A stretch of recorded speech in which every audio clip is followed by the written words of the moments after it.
اعوذ باللہ من الشیطان الرجیم بسم اللہ الرحمن الرحیم وبہ نستعین وہو خیر المعین۔ وہ سلسلہ کلام ہمارا سورہ مبارکہ مزمل میں جاری تھا۔ خالق کائنات اپنے محبوب سے ارشاد فرماتا ہے وَاذْكُرِ اسْمَ رَبِّكَ وَتَبَتَّلْ إِلَيْهِ تَبْتِيلًا، کہ ہمیشہ اپنے رب کی یاد میں رہیے یا ہمیشہ ہمارے ساتھ مذاکرے میں رہیے، یعنی آپ کا ارتباط ہمارے ساتھ ہونا چاہیے۔ جب دو شخصیات کا ارتباط آپس میں ہوتا ہے تو پھر مشکلات بھی تقسیم ہو جاتی ہیں اور خوبیاں بھی تقسیم ہو جاتی ہیں، اور پھر ایک کو دیکھ کر دوسری شخصیت کو حوصلہ مل جاتا ہے کہ یہ بھی تو ہمارے ساتھ کے ہیں، اگر یہ مشکلات برداشت کر سکتے ہیں تو ہم بھی کر سکتے ہیں، اگر ان مشکلات میں یہ یہاں پہنچے ہیں تو ہم بھی پہنچ سکتے ہیں، اگر ان کا یہ مزاج ہے تو ہم بھی یہ کام کر سکتے ہیں۔ وہ خالق نے فرمایا وَاذْكُرِ اسْمَ رَبِّكَ، اپنے رب کے ساتھ مذاکرے میں رہیے، یعنی پہلے دیکھو کہ آپ کا خدا کیسا ہے، کیا کرتا ہے۔ وہ کام جو خدا کرتا ہے آپ کو بھی وہی کرنا ہے، خوب ہمارے ساتھ مرتبط رہیے، سارا سلسلہ آپ کا ہمارے ساتھ ہونا چاہیے، ہدایت ہم سے لیں، آئندہ کا برنامہ پلان ہم سے لیں، ہم کس طرح کائنات کو چلاتے ہیں۔ وہ خدا عالم کائنات چلا لیں، چونکہ رب ہے نا، رب کا کام ہے کائنات کو چلانا، تدبیر کرنا، کائنات کو منزل کمال تک پہنچانا۔ وہ دیکھو ہم کس طرح کر رہے ہیں، وہ خالق کی کائنات کس طرح کر رہا ہے۔ خالق کے نظام میں جو سب سے بڑی خوبی ہے وہ یہ ہے کہ سب کو دے رہا ہے، دیتا ہے یا نہیں دیتا؟ سب کو دیتا ہے، معصیت کرو تو بھی دیتا ہے، اگر اطاعت کرو تو بے طریقے اولا دے گا۔ وہ جو معصیت کرنے پہ کبھی روزی کم نہیں کرتا ہے تو اطاعت پہ کم کر دے گا؟ ممکن نہیں ہے۔ عموماً ہم عبرت نہیں لیتے ہیں آقا، البتہ دوسرے معاشروں کا ہمیں نہیں پتہ ہے۔ پاکستانی معاشرے کی ایک خوبی یہ ہے عوام کی کہ علماء کا بہت زیادہ احترام کرتی ہے۔ اب دیکھ لیں جا کر، بعض علماء ظاہراً فاسق بھی ہیں اور ایسے کارنامے ہیں کہ آدمی شرما جاتا ہے، لیکن دیکھیں کہ قوم کی طرف سے احترام میں کوئی کمی نہیں آتی، مال و منال میں کوئی فرق نہیں آتا ہے۔ وہ اس اعتبار سے اچھی قوم ہے، پذیرش ہے، ان میں قبول کرتے ہیں۔ اب سید ہوں تو الہ ماشاء اللہ وہ بہت زیادہ اثر ہے۔ اس کا مطلب ہے کہ آپ طالب علموں میں عموماً یہ ہوتا ہے کہ جی ہم جائیں گے تو وہاں پہ کیا ہوگا، کیا کریں گے۔ بندہ خدا وہ جو فسق و فجور کر کے معاشرے میں عزت و آبرو مندانہ زندگی گزار رہا ہے، آپ اللہ کی اطاعت کر کے اس مقام تک نہیں پہنچو گے۔ بس یہ ڈرنا اور یہ خوف اپنے اندر پیدا کر لینا جی ہم جائیں گے تو کیا ہوگا، کچھ بھی نہیں ہوگا۔ وہ آپ مذاکرے میں رہیں خدا سے، آپ کا ارتباط خدا سے ہونا چاہیے، خدائی صفات اپنے اندر اپنائیں، اس کے بعد دیکھیں آپ کو کوئی مشکل نہیں ہوگی۔ وہ خالق کی کائنات نے اپنے محبوب سے کہا دیکھو ہم کیا کرتے ہیں، جو معصیت کرتا ہے اس کو بھی دیتے ہیں، جو اطاعت کرتا ہے اس کو بہتر انداز سے دیتے ہیں، وہ زیادہ محبوب ہوتا ہے۔ خوب آپ کا رابطہ کس طرح ہو، یہ لوگوں کے ساتھ کا ہماری طرح ہو۔ وہ جو آپ کو گالیاں دے رہا ہے کل کو اس سے شفقت کم نہ کریں، جو شاعر اور مجنون کہہ رہا ہے اس سے بھی آپ کی شفقت کم نہ ہونی چاہیے، لیکن اس خصوصیت کے ساتھ کہ آپ ان سے وابستہ نہ ہوں، توجہ ہو آپ کی، توجہ آپ کی ان کے ساتھ ہونی چاہیے، لیکن وابستگی نہیں۔ کیونکہ آپ نے دیکھا ہوگا بسا اوقات دو شخصیات ہیں اور اتنی وابستہ ہو جاتی ہیں ایک دوسرے سے، کہتے ہیں جی اگر وہ ہے تو ہم کریں گے، اگر وہ نہیں ہے تو نہیں کریں گے۔ کیوں بھائی؟ وہ اگر وہ ہیں تو آپ کو اپنی ذمہ داری کا احساس ہے، اور اگر وہ نہیں تو ذمہ داری ختم ہو گئی نا۔ آپ اپنی ذمہ داری کو انجام دیں اور وابستگی پیدا نہ کریں۔ ممکن ہے وہ اپنے وظیفے پہ عمل کر رہا ہو اور ممکن ہے نہ کر رہا ہو، اس کا مسئلہ اس کے ساتھ ہے، اس کی سال انگاری سے آپ کی ذمہ داری ختم نہیں ہوتی، لیکن آپ کی وابستگی بھی نہیں ہونی چاہیے۔ اور زیادہ درد ہی اسی وابستگی میں ہے انسان کی۔ بعضوں سے وابستہ ہو جاتے ہیں، دل لگی ہو جاتی ہے ان کی ان کاموں سے یا ان شخصیات سے یا افراد سے. اب وہ افراد جیسے ادھر ادھر ہوتے ہیں، اب ان کی ذمہ داری ڈاواڈول ہو جاتی ہے، ختم ہو جاتی ہے. نہ ایسا نہیں کریں. وہ ایک قانون ہے کہ ہم یہ ہے کہ ہم ہر ایک کو دیتے ہیں جو ہماری معصیت کرتا ہے، جو ہمیں نہیں مانتا، حتیٰ جو ہمارے مقابلے میں کھڑا ہو جاتا ہے، خدائی کا دعویٰ کرتا ہے، ہم اس کو بھی دیتے ہیں، چونکہ ہمارا کام ہی دینا ہے. لیکن آپ بھی جب اس قول ثقیل کو معاشرے میں جا کر نافذ کریں گے، سختیاں ہیں، تو ان سختیوں کی وجہ سے روش وہی رکھو جو ہماری ہے. ہماری روش ہے کہ ہم ہر ایک کو دیتے ہیں. لہٰذا آپ جا کر دیکھیں پیغمبر اسلام سیرت میں معصوم کی، وہ لوگ جو بہت زیادہ اذیت دیتے تھے، ان کے ساتھ بھی رویہ پیغمبر کا کیسا ہوتا تھا؟ وہی محبت، وہی رافت، وہی شفقت، ذرا برابر فرق نہیں آتا تھا. مثلا وہی خاتون جو بے ادبی کرتی تھی، کوڑا پھینکتی تھی، ایک دن گئے اور وہ نہیں تھی. پتہ کیا کیا ہوا؟ کہ بیمار ہوگی. چلے گئے عیادت کے لیے. دیکھیں، ہاں ہم منہ بھر کے نام لے لیتے ہیں جی ہم ائمہ کے ماننے والے ہیں، کوئی ایک سیرت کا پہلو ہماری زندگی میں نظر نہیں آتا ہے. ہمیں کوئی محفل میں ہو، اپنی بات کر رہا ہوں، آپ کو نہیں کہہ رہا ہوں، مخاطب میں اپنے آپ کو، مثلا کوئی سلام نہیں کرتا ہے پہلے، ہم اور زیادہ منہ سکوڑ لیتے ہیں، اس نے مجھے سلام نہیں کیا ہے، وہ نہیں کیا ہے، آپ کر لو. پیغمبر اسلام کی سیرت یہ رہی تھی کہ کسی شخص نے پیغمبر پر سلام کرنے میں سبقت نہیں لی ہے. پتہ ہے نا؟ حتیٰ بعض لوگ دیوار کے پیچھے چھپ کر کھڑے ہوتے تھے کہ جیسے ہی سامنے آئیں گے پہلے سلام کریں گے، لیکن کامیاب نہیں ہوتے تھے. آقا پہلے سلام کرنا تکبر کو ختم کر دیتا ہے. یہ سیرت انسان جب اپناتا ہے تو کیا ہوتا ہے؟ آہستہ آہستہ کمالات کی طرف گامزن ہوتا ہے. وہ پہلی مصیبت اور پہلا درد یہ اپنے اندر سے انانیت، تکبر، استکبار کو ختم کرنا ہے. وہ ختم کریں سیرت کے حوالے سے. وہ انتظار میں نہیں رہیں ہاں جی یہ تو ہمارے شاگرد ہیں جی، ہم سے چھوٹے ہیں، توقع یہ ہو کہ یہ ہمیں سلام کریں. کیوں بھائی؟ وہ پہلے سلام کریں گے تو آپ اعلیٰ علیین تک پہنچ جائیں گے. وہ اگر آپ نے کہہ دیا پہلے تو اسفل السافلین میں چلے جائیں گے. عجیب بات ہے نا. محبوب کا وذکر اسم ربک، ہمارے ساتھ مذاکرے میں رہیے، ہمارے ساتھ آپ کا ارتباط قوی ہونا چاہیے. اور یاد رکھو جب ہم رب ہیں تو پھر ہم سب کو منزل کمال تک پہنچاتے ہیں. کوئی اچھا ہے تو اس کی اچھائی کو منزل کمال تک پہنچائیں گے، اور اگر کوئی برا میٹیریل دے رہا ہے تو اس کو اپنے انجام تک پہنچائیں گے. لہذا توجہ یہ رہے کہ آپ اس کی بارگاہ میں کیا دے رہے ہو. دوسرا مطلب آیت کے اندر ہے کہ کیوں ربوبیت کا انتخاب کیا ہے. ربوبیت کے مقابلے میں کلمہ عبودیت ہے. ایک ہے رب، اس کے مقابلے میں عبد. ربوبیت اور عبودیت میں گہرا ارتباط ہے. یعنی اگر کوئی ذات رب بنی ہوئی ہے اور دوسری ذات کو اپنے کمال تک جانا ہے تو ممکن ہی نہیں ہے کہ جب تک یہ عبد نہیں بنے گا رب اس کو منزل کمال تک نہیں پہنچائے گا. پہلا عنصر منزل کمال تک جانے کے لیے عبودیت ہے. البتہ ذہن میں رہے کہ عبودیت دو طرح سے ہے، تکوینی بھی ہے اور تشریعی بھی ہے. تکوینی میں اگر کوئی چیز، کوئی مخلوق منزل عبودیت پہ ہے تو وہ خود بخود ایک سسٹم کے تحت منزل عبودیت پہ گامزن ہے اور تخلف بھی نہیں کرتی ہے. جس طرح کہ نباتات ہیں، حیوانات ہیں یا ملائک کی دنیا ہے، وہ عبد ہیں، لیکن عبد تکوینی ہیں، جا رہے ہیں. جس طرح خداوند عالم نے ان کو پیدا کر دیا ہے اسی ڈگر میں عبد بن کر چلے جا رہے ہیں.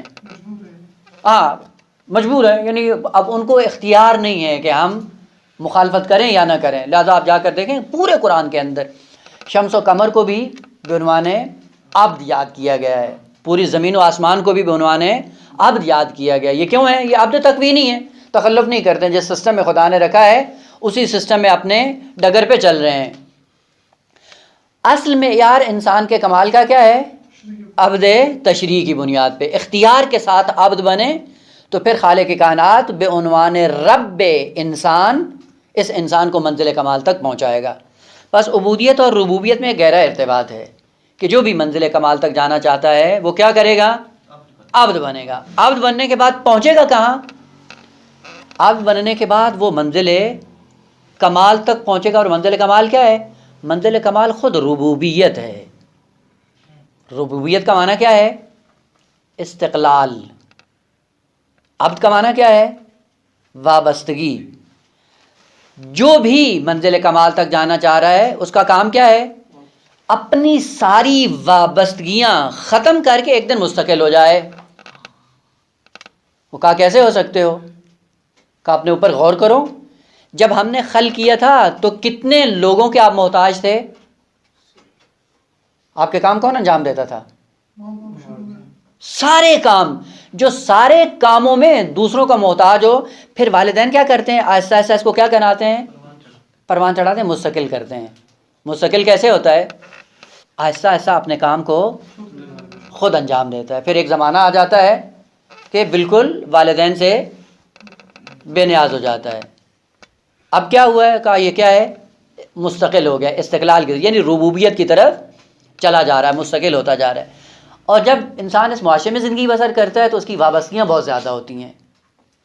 وابستگیاں انسان کو کمال تک لے جانے کا ذریعہ ہیں، اور آپ کو یہ وابستگیوں کی زنجیر توڑنی ہے۔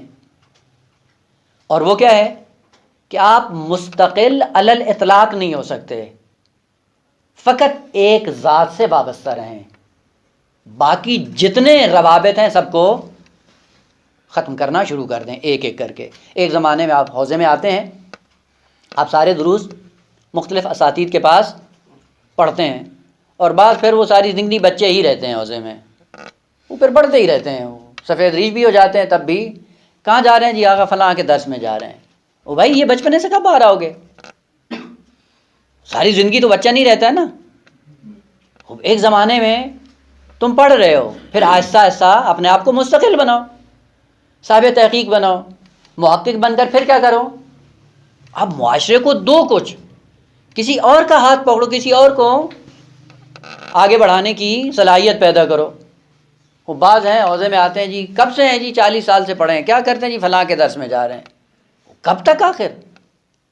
جتنے عرصے میں آپ کو مجتہد بننا چاہیے تھا اتنے زمانے میں آپ شاگرد بھی صحیح معنوں میں نہیں بن پائے، اور اسی شاگردی میں ہی زندگی ختم ہو گئی ہے۔ نہ کریں یہ کام، استقلال کی طرف گامزن ہو۔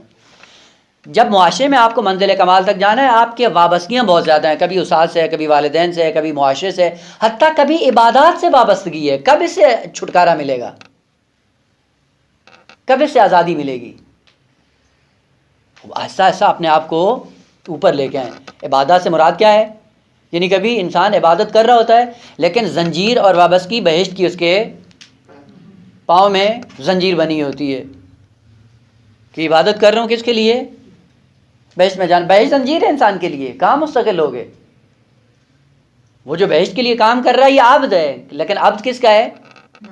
عبد بہشت، عبد جنت بنا ہوا ہے۔ خدا نے عبد جنت بنانے کے لیے آپ کو خلق نہیں کیا ہے، خدا نے اپنا عبد بنانے کے لیے آپ کو خلق کیا ہے۔ اسی لیے آپ تشہد میں کیا پڑھتے ہیں؟ اشہد ان محمدن عبدہ، فقط اسی کا عبد ہے، اس کے علاوہ نہ عبد شہرت ہے، نہ عبد دنیا ہے، نہ عبد مال ہے، نہ عبد بہشت ہے، نہ عبد نعمت ہے۔ اصل کسی کا عبد نہیں ہے۔ کس کا ہے؟ عبدہ، یعنی اب یہ وہ ربوبیت اس طرح خالق کائنات ان کے اندر پیدا کرتا ہے کہ سب سے بے نیاز ہو جاتے ہیں۔ خداوند عالم نے کہا وذکر اسم ربک، ہمارے ساتھ مذاکرے میں رہو، اور ہم آپ کو جو ربوبیت کا نظام ہم نے بنایا ہے اسی نظام کے اندر آپ کو مستقل بنا دیں گے، کسی سے وابستہ نہیں۔ لہٰذا پیغمبر کسی سے وابستہ نہیں تھے، ائمہ معصومین بھی ایسے ہی تھے، کسی سے وابستہ نہیں تھے۔ کوئی سلام کرے تو بھی، نہ کرے کوئی فرق نہیں آتا۔ دیکھیں آقا، آپ ایک کام کرتے ہیں، معاشرے میں جا کے اپنا امتحان لیں، یعنی خود ابھی اپنے آپ کو غور سے دیکھیں کہ ہم کیا کر رہے ہیں۔ مثلا آپ گئے، آپ نے تقریر کی، یا اچھا کہیں جائے معاشرے میں جا کے درس دیا، درس دینے کے بعد دیکھو کہ آپ نے خدا کے لیے کیا ہے یا خدا کے لیے کیا ہے یا نہیں کیا. دو راستے ہیں اس کے. اگر آپ کام کر کے توقع یہ رکھتے ہیں کہ یہ ہماری تعریف کریں اور ان کی تعریف کرنے سے آپ خوش ہوتے ہوں، یقین جان لیں کہ یہ خدا کے لیے نہیں ہوا. دوسرا، کام کرنے کے بعد اگر مخاطبین میں کوئی آپ کی توہین کر دیتا ہے، کوئی اشکال کر دیتا ہے، کوئی نقد کر دیتا ہے، کوئی توہین کر دیتا ہے، آپ ناراض ہو جائیں اور آئندہ اس کام سے دستبردار ہو جائیں، یقین جان لیں کہ یہ کام خدا کے لیے نہیں ہے. اگر خدا کے لیے تو پھر کیا ہے؟ یہ تعریف کریں مجھے کوئی فرق نہیں پڑتا، یہ مذمت کریں مجھے کوئی فرق نہیں پڑتا ہے. خوب ان کی مذمت سے میں اپنے کمال کو نہیں چھوڑ سکتا، یا ان کی تعریف سے میرے کمال میں کوئی اضافہ نہیں ہوگا. اگر یہ کیفیت ہے تو جان لیں کہ یہ خدا کے لیے ہے. آقا ہم وہ کام جو خدا کے لیے بھی کرتے ہیں اس میں بھی توقع ہوتی ہے کہ لوگ ہماری تعریف کریں. یہ کہاں خدا کے لیے ہے؟ وہ کبھی توفیق ہوتی ہے نماز شب پڑھنے کی، اور پھر یہ ہوتا ہے کسی نہ کسی بہانے سے کوئی نہ ایسا راستہ تلاش کرتے ہیں کہ ان کو آج پتہ چل جائے کہ ہم آج رات کو، یہ کہاں ہے خدا کے لیے؟ یا کہیں پہ اگر آپ کے اندر کوئی کمال ہے اور معاشرے میں بیٹھے ہیں اور وہ اس کمال کی نفی کر دیں تو آدمی کڑتا رہتا ہے، اس کو کیا پتہ ہے یار کہ ہم کس کمال پہ فائز ہیں. یہ کون سا خدا کے لیے ہے؟ وَاذْكُرِ اسْمَ رَبِّكَ، یعنی آپ کا نظام وہی ہو جو اللہ کا ہے. اور معصومین آگا یوں تھے، کوئی فرق نہیں پڑتا. ایک آیا شخص امیر المومنین کے سامنے،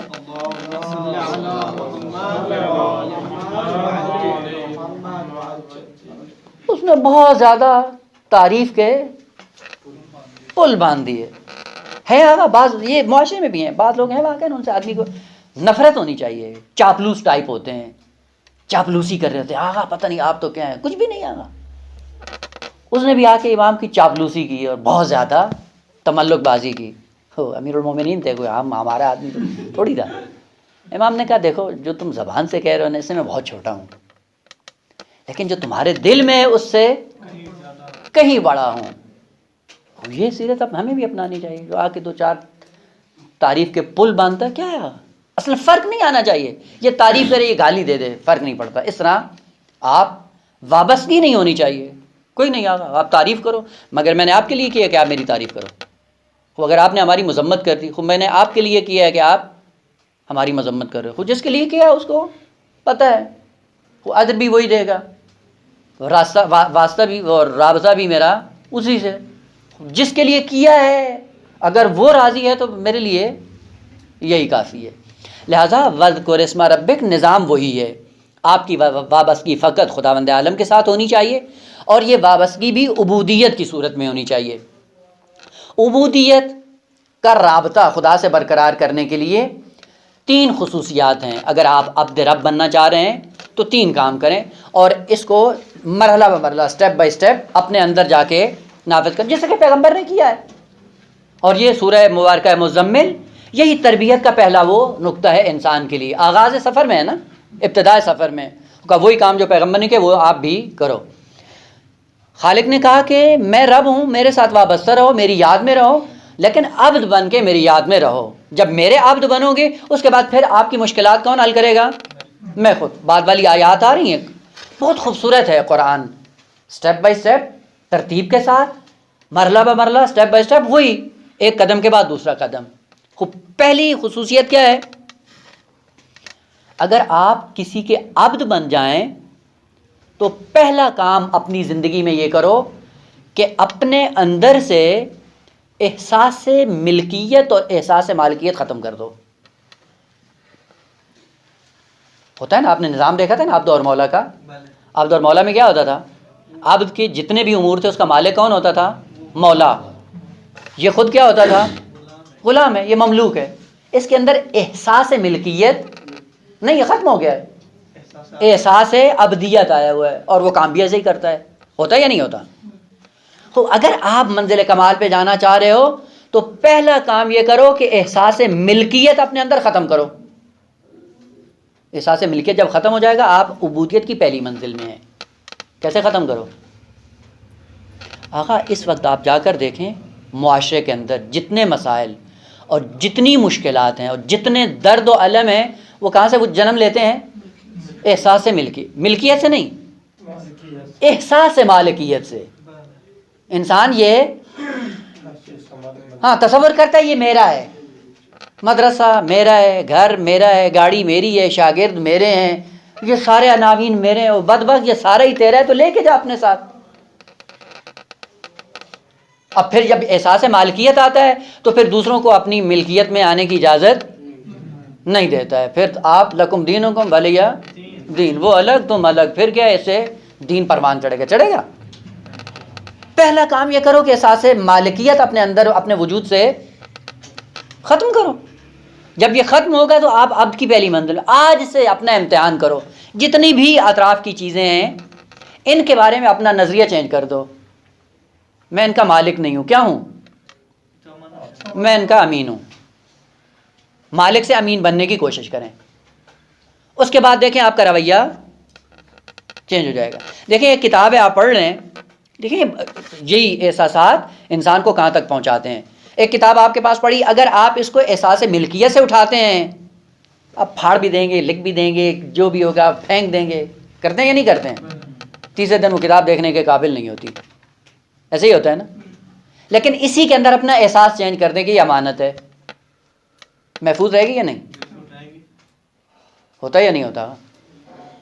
دیکھیں ایک احساس آپ کے ذہن میں چینج ہوا ہے، حقیقت زمین سے آسمان تک فرق کر جاتی ہے۔ ایک مرتبہ آپ اپنی اولاد کے لیے، جو صاحب اولاد ہیں، اگر وہ احساس امانت سمجھیں، ان کا رویہ اولاد کے ساتھ کچھ اور ہوتا ہے، اور جب باپ بن کے احساس مالک بن کے ان کے ساتھ رویہ ہوتا ہے تو کیسا ہوتا ہے؟ اولاد جہنمی بنا دیتے ہیں۔ کل کو وہی اولاد جو بڑی ہوتی ہے اب وہ پھر گالیاں دیتے ہیں منہ پہ، باپ بول رہا ہوتا ہے چپ ہو جاؤ تمہیں پتہ نہیں ہے، یہ کیوں؟ دیکھیں ہر چیز کا اپنا نتیجہ ہوتا ہے۔ وہ کہتے ہیں نا کہ اگر خود انسان کے بچے ہوئے تو بچے بھی انسان کے بچے ہوں گے۔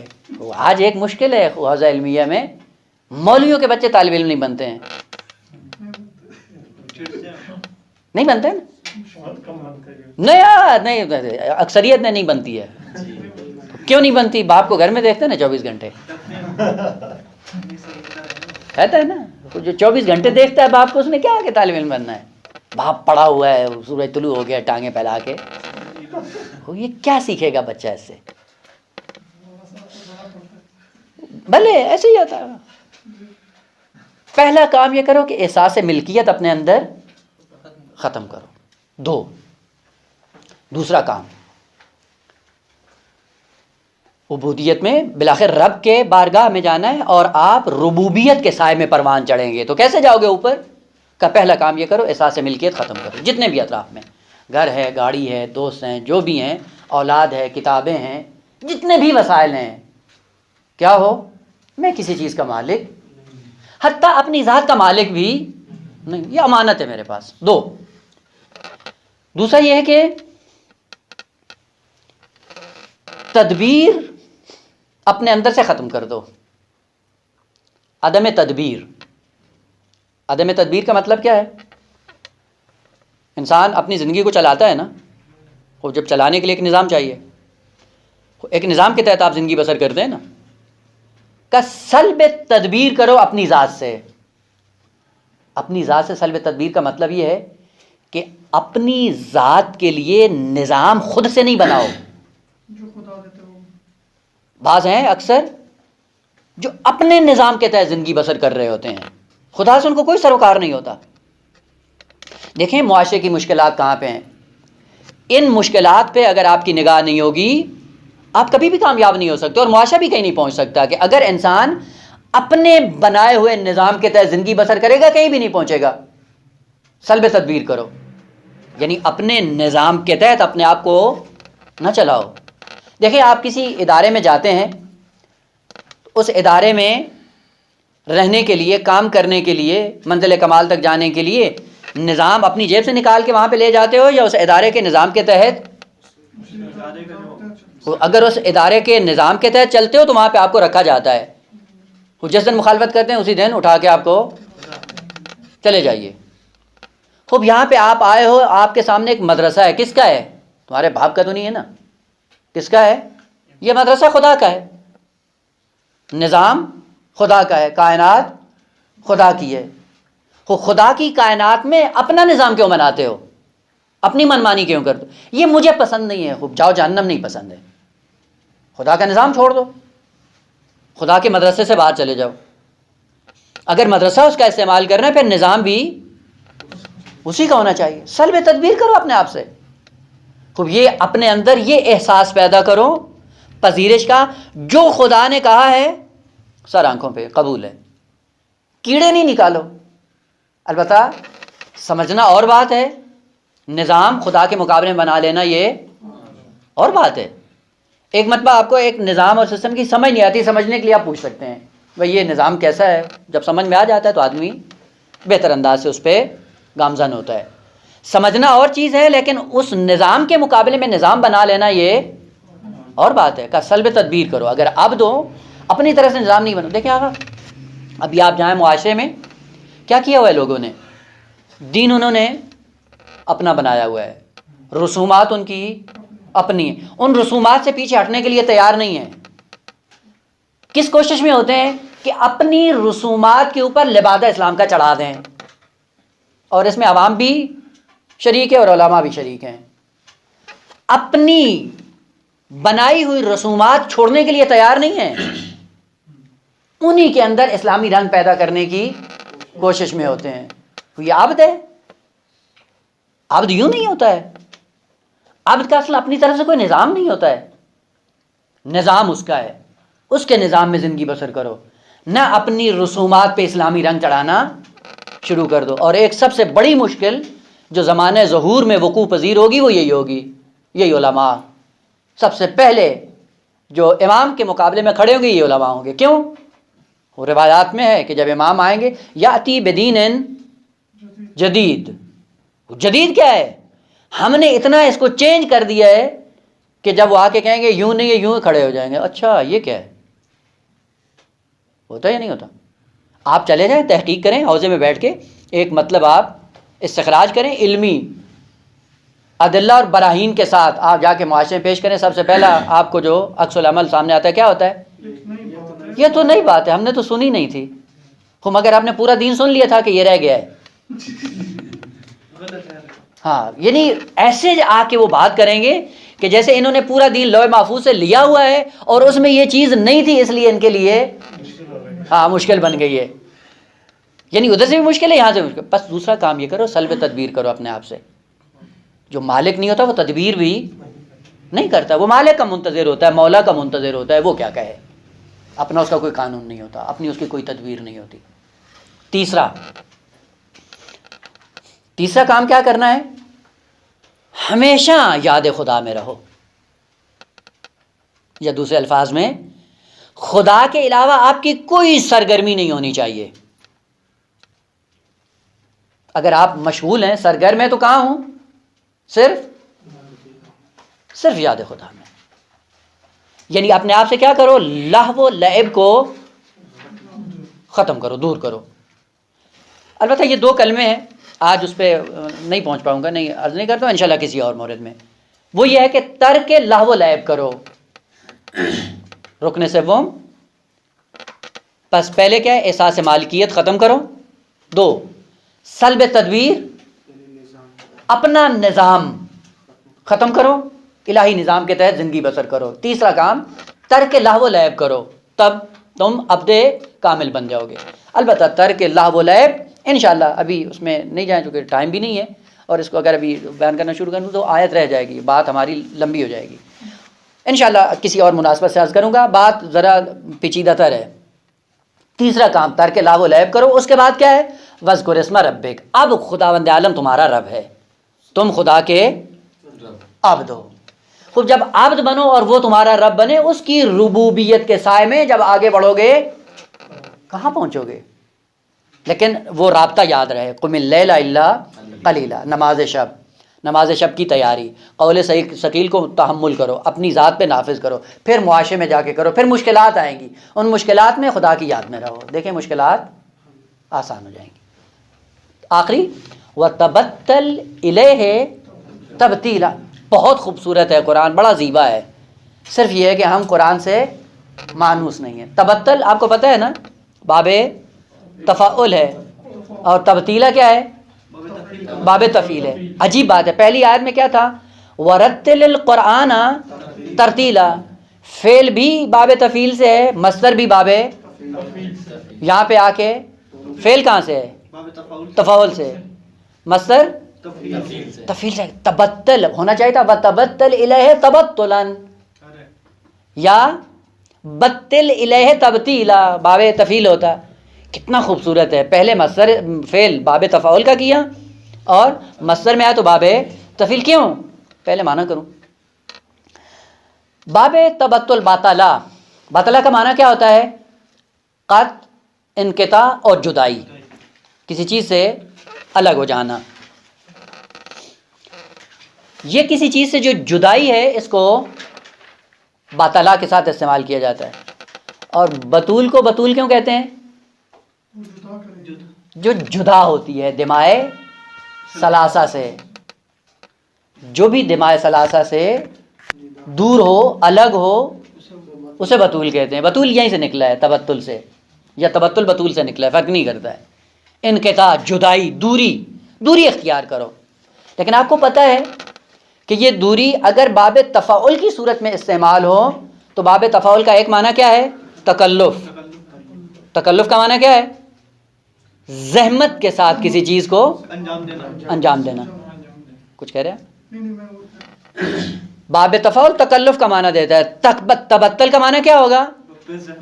بڑی زحمت کے ساتھ جدائی کا وجود میں آنا. اے محبوب، تبتل واقعاً سخت ہے آپ کے لیے. کیا سخت ہے؟ اس معاشرے سے جدا ہونا. وہ کیسے آگا؟ دیکھیں، پہلے مثال عرض کروں پھر بات آگے بڑھائیں اس کو. اگر کوئی شخص آپ کے سامنے مشکلات کھڑی کرے، 24 گھنٹے آپ کی ٹو میں رہے، گالیاں بھی دے، اذیت بھی کرے، اور 24 گھنٹے ذلیل بھی کرتا رہے، آپ کا رویہ کیسا ہوگا؟ دیکھیں گے اس کو. اور اگر حکم بھی ہو کہ اس کے ساتھ مہربانی کے ساتھ پیش آنا ہے، آسان ہے؟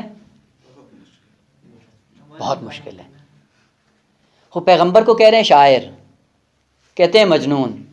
شیب ابی طالب میں بند کر دیتے ہیں، رابطہ لوگوں کا خراب کر دیتے ہیں. خوب ایسے پیغمبر کیا جاؤ جہنم. مگر پیغمبر خود مقامات پہ خود نہیں جا سکتے ہیں. کون سا ایسا معصوم ہے کہ جو بہشت میں نہیں جائے گا؟ وہ پھر کیوں اپنے آپ کو زحمت میں ڈالتے ہیں؟ کیوں اپنے آپ کو معاشرے سے الگ نہیں کر لیتے ہیں؟ ذمہ داری ہے. یہ ذمہ داری اگر معصومین کی ہے، آپ علماء کی نہیں بنتی ہے؟ بنتی ہے نا؟ ہاں، وارث انبیاء ہیں، پیسہ لینے میں فقط. ہاں، وَتَبَتَّلْ إِلَيْهِ، انقطاع کرو، اگرچہ سخت ہے. تبتل، سختی کے ساتھ ان سے اپنے آپ کو جدا کر لو. لیکن تبتل، انقطاع ہونا کدھر چاہیے؟ الیہ، اللہ کی طرف. بعض لوگ ہیں اپنے آپ کو معاشرے سے کاٹ لیتے ہیں. کس لیے؟ اپنی ذات کے لیے. ہاں، ہمارا کوئی ربط ہی نہیں ہے بھائی، ہم اپنے گھر میں، تم اپنے گھر میں. او بھائی، اگر کاٹنا ہی ہے تو اللہ کے لیے کرو. رابطہ ہو تو بھی، نہ ہو تو بھی، یعنی ہر دو صورتوں میں محور کون ہونا چاہیے؟ خدا ہونا چاہیے. وقت خدا کی طرف ان کو کاٹ کے لے جائیں یا خود آپ ان سے کٹ کے آپ خدا؟ دونوں. ابھی میں صرف مثال کر رہا تھا کہ معنی واضح ہو جائے، باقی ابھی آتے ہیں مطلب بیان کرنے کے لیے. تبتل الیہ تبتیلا. تبتیل کیا ہے؟ باب تفعیل. تفعیل کا معنی کیا ہوتا ہے؟ معنی دیکھا کریں آئندہ سے. اب میں چونکہ مجھے بیان کرنا تھا اس لیے تھوڑا سا سائڈ میں ہو گیا نا. اتا دیا اپنی جگہ پہ. باب تفعیل کا غالبی معنی کیا ہے؟ تدریج، آہستہ آہستہ، دھیرے دھیرے کسی چیز کو انجام دینا. وَتَبَتَّلْ إِلَيْهِ، تکلف ہے، سختی ہے. سختی سے آہستہ آہستہ سختی کو تحمل کرتے ہوئے کیا کرو؟ ہاں، رابطہ قطع کر دو. رابطہ قطع کرنے کا مطلب کیا ہے؟ یعنی آپ کی وابستگی معاشرے سے نہیں ہونی چاہیے، لیکن معاشرے کو چھوڑنا بھی نہیں ہے. یعنی معاشرے کو بھی لے کے جانا ہے، اور اپنے آپ کو معاشرے میں گم بھی نہیں کرنا ہے. معاشرات کی مشکلات بھی سننی ہے لیکن ان مشکلات میں گم ہو کے خدا کی یاد سے غافل بھی نہیں ہونا ہے. سخت ہے یا آسان ہے؟ بہت سخت ہے. اسی لیے خدا نے کہا تبتل الیہ، اللہ کی طرف آؤ اس مشقت کے ساتھ. کس مشقت کے ساتھ؟ کہ ان جانوروں کو بھی لے کے آنا ہے اور ان سے وابستگی بھی پیدا نہیں کرنی. آسان کام ہے؟ مثلا آپ کے گھر میں اولاد ہے اور ایسے بچے ہیں جو انتہائی ہی الو کے پٹھے ہیں، تو کیا کرنا ہے؟ وہ باپ بن کے کہ ان کو بھی لے کے آنا ہے لیکن تنگ بھی نہیں ہونا. کیسا ہے؟ ان کو جم کرنا پھر کیا ہے؟ پھر آسان کام نہیں. اے محبوب، آپ جب معاشرے میں آتے ہو ایسا نہیں ہے کہ جو آپ کو یہ نعرے لگائیں، آپ کی تعریف و تمجید کریں، آپ کے گیت گانا، ایسا نہیں ہے. گالیاں دیں گے یہ بدبخت. حتیٰ غنائم کی تقسیم ہوتی تھی جسارت کرتے تھے. ایسے معاشرے کو اللہ کی بارگاہ میں لے کے جانا، اس ریوڑ کو، وہ کیا ہے؟ تبتل، سختی کے ساتھ. البتہ 3 کلمے اور بعد میں بات ختم ہو جائے یہیں پہ. تبتل الیہ تبتیلا، ارتباط اپنا ان سے کیا کرنا ہے؟ قط کرنا ہے، لیکن آہستہ آہستہ، تدریجاً، تبتیلا کے ساتھ. کیسے کرو؟ ایک ہے قط، ایک ہے انقطاع، اور ایک ہے کمال انقطاع. آپ دعا میں پڑھتے ہیں نا حضرت امیر المومنین کی دعاؤں میں، آقا ابھی سے مناجات شعبانیہ نام سنا ہے نا؟ ہے نا؟ انشاءاللہ کبھی توفیق ہوئی ہوگی پڑھنے کی بھی. یہ وہ مناجات ہیں جو تمام معصومین نے اللہ کی بارگاہ میں تلاوت کی ہیں. کسی معصوم نے ان مناجات کو ترک نہیں کیا ہے. بہت زیادہ ہے اس کے اندر، مناجات کے اندر. امیر المومنین کا جو جملہ، الہی حبلی کمال الانقطاع الیہ، قط بھی نہیں، انقطاع بھی نہیں، کمال انقطاع. خوب یہ کیا ہے؟ مناجات شعبانی اگر انسان کی زندگی کا حصہ بن جائیں پھر اس کو پتہ چلتا ہے کہ عبودیت میں کتنی لذت ہے. پھر اللہ کی بارگاہ میں جب آتا ہے اب پھر دنیا و مافیہ سے غافل ہو جاتا ہے اگر یہ مناجات انسان کی زندگی میں آئے. کیا ہے قط؟ کیا ہے؟ 2 چیزوں میں اگر ارتباط محکم ہو اور سختی کے ساتھ اگر آپ اس کو الگ کریں، عربی میں کہا جاتا ہے یہ قط ہے. رابطہ قط کہاں پہ ہوتا ہے؟ جہاں پہ 2 چیزوں کے درمیان رابطہ محکم ہو اور اس جدائی کو سختی کے ساتھ انجام دیا جائے، وہاں پہ کہا جاتا ہے قط. بس جہاں بھی جدائی ہو اور سختی کے ساتھ انجام پا رہی ہو اس کو کیا کہتے ہیں؟ قط. انقطاع کیا ہے؟ کہ جہاں پہ ارتباط ہو لیکن آسانی کے ساتھ الگ ہو جائے، اسے انقطاع کہتے ہیں. آپ کہتے ہیں کسرت الکوزہ تھا، آپ نے توڑا ہے، توڑنا سخت تھا، ٹوٹنا کیا ہے اس کے لیے؟ آسان تھا. اس لیے اس کے لیے کیا کہا؟ انقطاع. آپ کے لیے کیا کہا؟ قط. یعنی آپ کے لیے کسر، اس کے لیے انکسار. درست ہے نا؟ یہی ہوتا ہے. مجرد میں سختی کے ساتھ ہوتا ہے اور جب باب انفعال میں جاتا ہے تو آسانی. کتنا خوبصورت ہے قرآن. اب چونکہ بات سے بات نکل رہی ہے، صرف اس بات کو سمجھانے کے لیے قط 2 چیزوں کے درمیان ارتباط محکم ہو اور سختی کے ساتھ، زحمت کے ساتھ اگر 2 چیزوں کو آپس میں جدا کریں اس کو کیا کہتے ہیں؟ قط. لیکن اگر آسانی کے ساتھ یہ ارتباط ختم ہو جائے پھر کیا ہے؟ انقطاع. اگرچہ ارتباط محکم ہے لیکن جدائی بڑی آسانی کے ساتھ وقوع پذیر ہو گئی. دیکھا ہے آپ نے لوگوں کو، دوستیاں ہوتی ہیں بہت زیادہ اور خدائی بنیاد پہ دوستی ہوتی ہے، لیکن جیسے ہی دوسرے دوست سے کوئی کام غیر شرعی دیکھتے ہیں ایک لمحے کے لیے برداشت کے فوراً جدا ہو جاتے ہیں. پھر یہ نہیں دیکھتے ہیں کہ ہاں جی اتنے سال کا ہمارا رابطہ تھا. یہ جو آسانی کے ساتھ الگ ہو گئی یہ کیا ہے؟ انقطاع ہے. واضح ہے؟ امام صادق علیہ الصلوۃ والسلام کا غلام تھا، صحابی تھا، چاہنے والا تھا اور امام بھی بہت محبت کرتے تھے. ایک دن اس شخص نے اپنے غلام کو ماں کی گالی دی. صحابی امام کا بہت قریبی، اپنے غلام کو ماں کی گالی دی، امام نے الگ کر دیا. زندگی بھر امام نے منہ نہیں لگایا. توجہ ہے؟ انقطاع یہ ہے. ہم کہاں پہ زندگی بسر کر رہے ہیں؟ ہم کس معصوم کی سیرت پہ چل رہے ہیں؟ ہماری زندگیوں میں کیا ہو رہا ہے؟ کب ہم جائیں گے اللہ کی بارگاہ میں؟ انقطاع آسانی کے ساتھ ایک چیز کے رابطے کو توڑ دینا. البتہ بنیادیں الگ ہوتی ہیں، ہر ایک کا اپنا، وہی عبد نہیں ہوتے نا، اپنا نظام بنایا ہوتا ہے. دوستی کا معیار اپنا ہے، پڑھنے کا معیار اپنا ہے، ہر چیز کا ہم نے خود معیار بنایا ہوتا ہے نا. کہ نہیں، سلب تدبیر کرو، نظام اللہ کا لو. اس اللہ کے نظام میں انقطاع آنا چاہیے آپ کے اندر. پس قط سختی کے ساتھ، انقطاع آسانی. کمال انقطاع کیا ہے؟ تیسرا مرحلہ تبتل زحمت کے ساتھ، تبدیل تدریج کے ساتھ، قط زحمت کے ساتھ، انقطاع آسانی کے ساتھ. کمال انقطاع کیا ہے جس کو امیر المومنین علیہ الصلوۃ والسلام ذکر کر رہے ہیں؟ الہی حب لی کمال الانقطاع الیک. کمال انقطاع وہاں پہ ہوتا ہے جہاں پہ دو چیزوں کے درمیان رابطہ ہوتا ہے، لیکن وہ جو رابطہ برقرار کرنے والا ہوتا ہے اس چیز کو کبھی دیکھتا ہی نہیں، خاطر میں نہیں لاتا ہے، خاطر میں لاتا ہی نہیں ہے کہ یہ بھی کوئی چیز تھی. وہ جب خاطر میں نہیں لاتا تو اس سے الگ ہونا بھی اس کے لیے کیا ہوتا ہے؟ آسان ہوتا ہے. سہل ترین کام کیا ہوتا ہے کہ دوسری چیز کو اصل اتنی اہمیت ہی نہیں دو.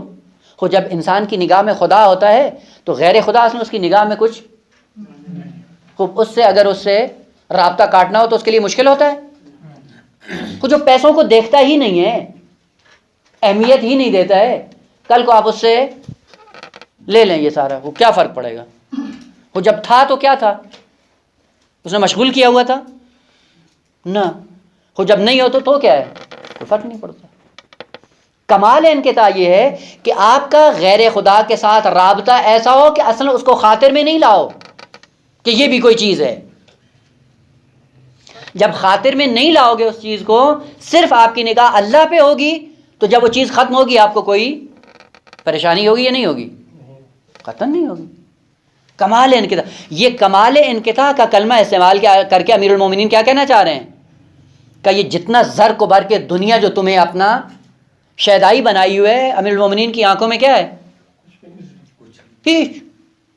یعنی خاطر میں نہیں لاتے کہ یہ بھی کوئی چیز ہے. ایسے ہوتا یا نہیں ہوتا؟ ایک سائل آیا امیر المومنین کی خدمت میں، اس نے آ کے سوال کیا، مانگا کہ محتاج مولا مجھے کچھ دیجئے. امام نے کمبر سے کہا کہ آتے ہی الفن، اس کو 1000 دے دو. اس نے پلٹ کے پوچھا مولا سفید یا زر؟ آپ کو پتہ ہے نا، دینار سونے کا ہوتا تھا، درہم چاندی کا ہوتا ہے. چاندی سفید ہوتی ہے، سونا زرد ہوتا ہے، اور 10 درہم مل کے ایک دینار بنتا تھا.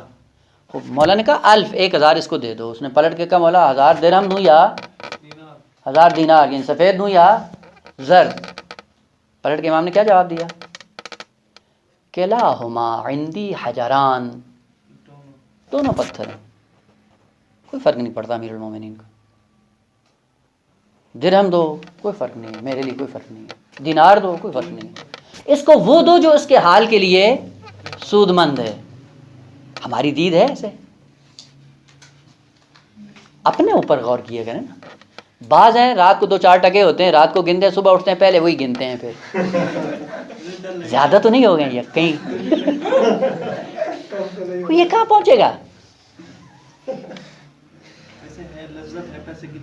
اگر لذت نہ ہوتی تو خدا امتحان ہی نہیں رکھتا. لذت ہے اسی لیے کہا خاطر میں نہیں لاؤ. وَتَبَتَّلْ إِلَيْهِ تَبْتِيلًا، کمال انقطاع کی شکل میں اللہ کی بارگاہ میں آؤ. معاشرے سے کٹنا بھی نہیں، معاشرے کو لے کے آنا ہے. بہت بڑی زحمت ہے. اس زحمت کے ساتھ آہستہ آہستہ اپنے آپ کو ان سے جدا کر لو. جدا کرنے کا مطلب کیا ہے؟ جدائی کا معنی یہ نہیں کہ ان کو چھوڑ دو، نہ، ان کو لے کے آنا ہے. وابستگی ان کے ساتھ آپ کی نہیں ہونی چاہیے. یہ ہوں آپ پہ کوئی فرق، نہ ہوں تو بھی کوئی فرق. یہ گالیاں دے تو بھی آپ اپنا ہدایت کا پیغام جاری رکھو. یہ تعریف کر دیں تو بھی ہدایت کا سلسلہ جاری رہے. ہو سکتا ہے اگر پیغمبر نے کر لیا ہے تو ہم بھی انشاءاللہ کر سکتے ہیں. اسی لیے خداوند عالم نے مخاطب قرار دیا ہے. وَاذْكُرِ اسْمَ رَبِّكَ وَتَبَتَّلْ إِلَيْهِ تَبْتِيلًا. تدریجاً یہ کام کرو، آہستہ آہستہ کام کرو، ایک دن کمال انقطاع تک پہنچ جاؤ گے. والحمدللہ رب العالمین.